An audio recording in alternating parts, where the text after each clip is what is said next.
Halo teman-teman, pernahkah kalian memperhatikan bagaimana kebiasaan kita terbentuk? Misalnya, saat kita rajin belajar karena dapat ujian, atau menghindari tugas karena takut dihukum. Nah, inilah inti dari teori belajar behavioristik. Di era digital ini, teori behavioristik bertemu dengan teknologi pembelajaran. Kira-kira bagaimana kolaborasinya ya? Yuk simak video ini sampai habis.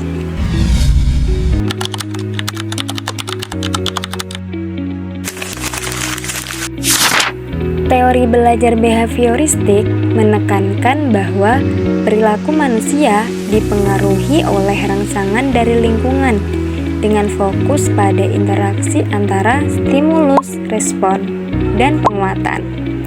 Teori behavioristik dipelopori oleh John Watson, Ivan Pavlov, dan B.F. Skinner, meyakini bahwa belajar adalah proses perubahan perilaku yang bisa diamati, diukur, dan dibentuk melalui pengulangan atau drill, reward atau punishment, dan conditioning. Ivan Pavlov memberi contoh, anjing dikondisikan untuk mengeluarkan air liur saat mendengar bel. B.F. Skinner memberi contoh, burung merpati menekan tombol untuk dapat makanan. Nah, dalam pembelajaran, guru bisa menggunakan latihan soal, kuis, atau penghargaan untuk memperkuat pemahaman siswa.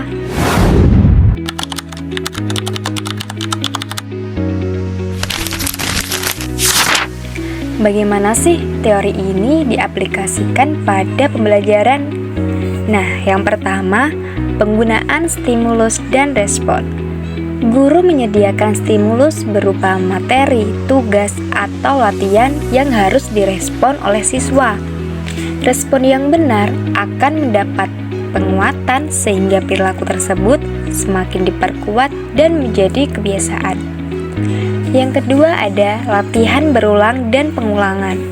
Guru memberikan banyak latihan soal atau tugas secara berulang untuk memperkuat kemampuan dan memantapkan perubahan perilaku belajar siswa, misalnya sebelum ujian. Yang ketiga, penilaian dengan sistem poin.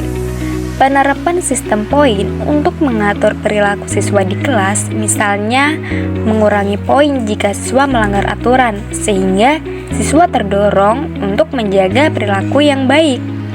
Yang keempat, perencanaan pembelajaran yang struktur. Guru mengidentifikasi tujuan pembelajaran, karakteristik, dan kemampuan awal siswa, serta menyusun strategi pembelajaran yang sesuai agar proses pembelajaran berjalan efektif dan terarah.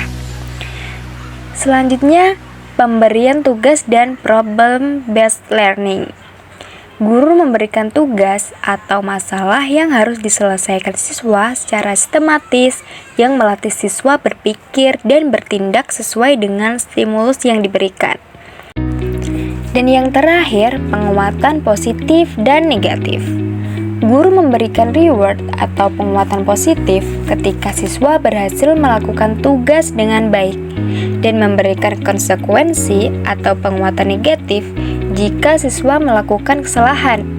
Hal ini bertujuan memotivasi siswa untuk mengulang perilaku yang diinginkan dan menghindari perilaku yang tidak diinginkan.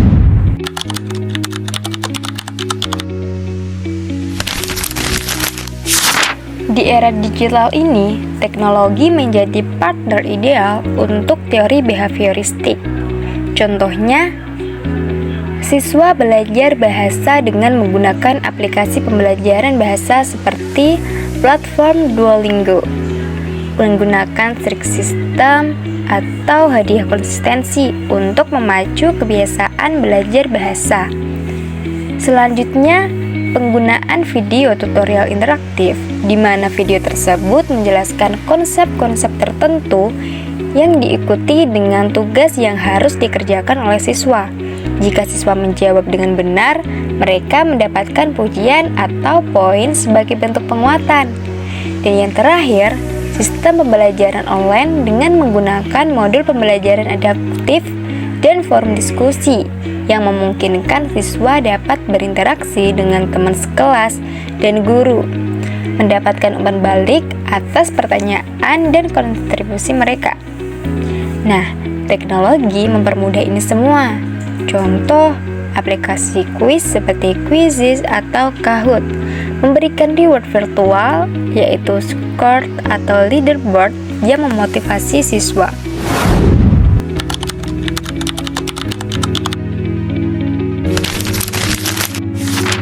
Keunggulan penggunaan teknologi dalam teori behavioristik yaitu yang pertama, efisiensi, yaitu latihan bisa dilakukan di mana saja atau disebut dengan mobile learning.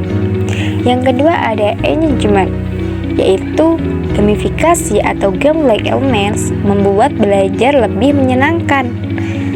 Yang ketiga ada feedback cepat. Nah, siswa langsung mengetahui apakah jawaban mereka benar atau salah, sehingga dapat segera memperbaiki kesalahan. Selanjutnya, personalized, yaitu teknologi memungkinkan siswa untuk berlatih secara berulang-ulang dengan tingkat kesulitan yang bervariasi. Dan yang terakhir, data tracking. Guru dapat melacak kemajuan siswa secara individual dan memberikan dukungan yang tepat.